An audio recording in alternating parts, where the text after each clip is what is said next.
नमस्कार, आप सभी का स्वागत है आत्ममंथन चैनल पर। यह चैनल आत्मा, धर्म, विज्ञान और जीवन के गहरे प्रश्नों पर चर्चा और आत्मनिरीक्षण के लिए समर्पित है।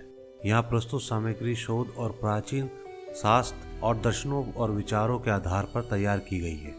हमारा उद्देश्य सभी धर्मों और विचारधाराओं के प्रति सम्मान रखते हुए सत्य की खोज के मार्ग पर प्रेरणा देना है।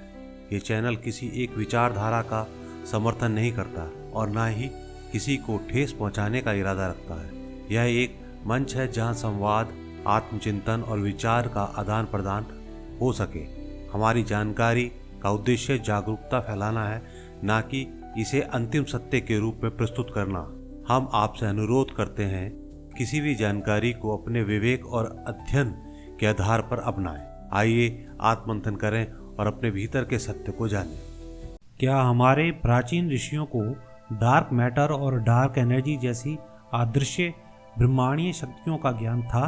क्या वेद और उपनिषदों और योग शास्त्र में इन अवधारणाओं का संकेत मिलता है? आधुनिक विज्ञान ये मानता है कि ब्रह्मांड का केवल 5% भाग दृश्यमान पदार्थ यानी कि विजुअल मैटर है, जबकि शेष 95% भाग डार्क मैटर है। अब इस डार्क मैटर में भी जो दो पदार्थ हैं, एक तो डार्क मैटर और एक डार्क एनर्जी, ये दोनों एक ही रूप में अलग अलग अवस्थाओं में रहते हैं। लेकिन ये सब विज्ञान ने हाल ही में खोजा है, जबकि हमारे ऋषि मुनि हजारों वर्ष पहले ही अदृश्य शक्ति और ब्रह्मांडीय ऊर्जा की बात कर चुके थे।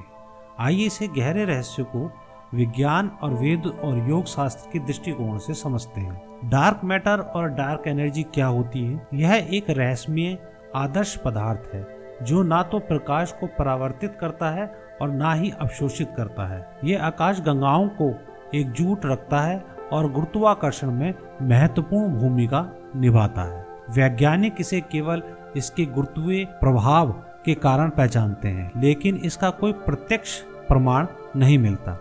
डार्क एनर्जी यह ब्रह्मांड को लगातार विस्तार करने वाली रहस्यमय शक्ति है। वैज्ञानिक मानते हैं कि ये ब्रह्मांड के हर स्थान में समान रूप से व्याप्त है और इसे कॉस्मोलॉजिकल कांस्टेंट भी कहा जाता है। आधुनिक भौतिकी के अनुसार यह ब्रह्मांड की सबसे प्रभावशाली शक्ति हो सकता है। प्राचीन ग्रंथ में डार्क मैटर और डार्क एनर्जी के क्या संकेत मिलते हैं? उपनिषद में वर्णित तुरीय अवस्था को आधुनिक विज्ञान की डार्क एनर्जी से जोड़ा जा सकता है। वह एक परमात्मा समस्त जीवों में छिपा हुआ है और सर्वव्यापक है और सबके भीतर है। ये कथन डार्क एनर्जी के हर स्थान में व्याप्त होने की अवधारणा से मेल खाता है। वेदों में अदृश्य शक्ति और प्राण शक्ति का वर्णन, संपूर्ण सृष्टि एक आदर्श गर्भ में थी। यजुर्वेद में संपूर्ण ब्रह्मांड एक ही चेतना से व्याप्त है। इन श्लोकों में ब्रह्मांडीय ऊर्जा के अस्तित्व का संकेत मिलता है, जो डार्क एनर्जी से मिलती जुलती अवधारणा प्रतीत होती है। योग और कुंडली शक्ति में ब्रह्मांडीय ऊर्जा का रहस्य है। योग ग्रंथों के अनुसार हमारा शरीर एक सूक्ष्म ब्रह्मांड है जिसमें प्राण और अपान दोनों ऊर्जा काम करती हैं। जब कुंडली जागरण होता है तब व्यक्ति ब्रह्मांडीय ऊर्जा से जुड़ जाता है। ये वही शक्ति हो सकती है जिसे वैज्ञानिक डार्क एनर्जी के रूप में पहचानते हैं। डार्क मैटर और भारतीय तत्व मीमांसा में समानता क्या है? अव्यक्त और डार्क मैटर। सांख्य दर्शन के अनुसार अव्यक्त तत्व वह है जो प्रत्यक्ष नहीं है, लेकिन पूरे ब्रह्मांड को नियंत्रित करता है। यह बिल्कुल डार्क मैटर की तरह है, जो ब्रह्मांड के संरचनात्मक ढांचे को बनाए रखता है। शून्यता और डार्क एनर्जी। बौद्ध धर्म में शून्यता को सर्वोच्च सत्य कहा गया है। डार्क एनर्जी भी एक शून्यता के रूप में कार्य करती है जो पूरे ब्रह्मांड में फैली हुई है। अगर हम देखें तो विज्ञान और अध्यात्म में किसको किसके साथ जोड़ा जा सकता है? जैसे डार्क मैटर को आदर्श, जो एक आदर्श मैटर है या जो दिखता नहीं है, उसे हम प्राण शक्ति के रूप में देख सकते हैं। डार्क एनर्जी को हम ब्रह्मांडीय चेतना में के रूप में देख सकते हैं।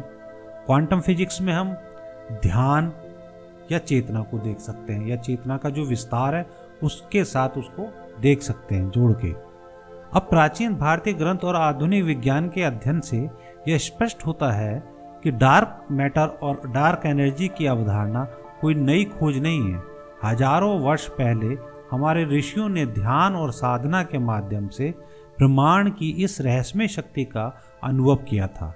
वेद और उपनिषदों में वर्णित अव्यक्त या प्राण शक्ति और परम शक्ति वास्तव में वही ऊर्जा हो सकती है जिसे आज हम डार्क एनर्जी के रूप में पहचान रहे हैं। इसलिए यदि हम अपने प्राचीन ज्ञान को आधुनिक विज्ञान से जोड़कर देखें तो हमें यह समझ में आता है कि विज्ञान और अध्यात्म विरोधी नहीं है, बल्कि एक ही सत्य की दो व्याख्या हैं। क्या यह संभव है कि हम ध्यान और योग के माध्यम से डार्क एनर्जी से जुड़ सकते हैं?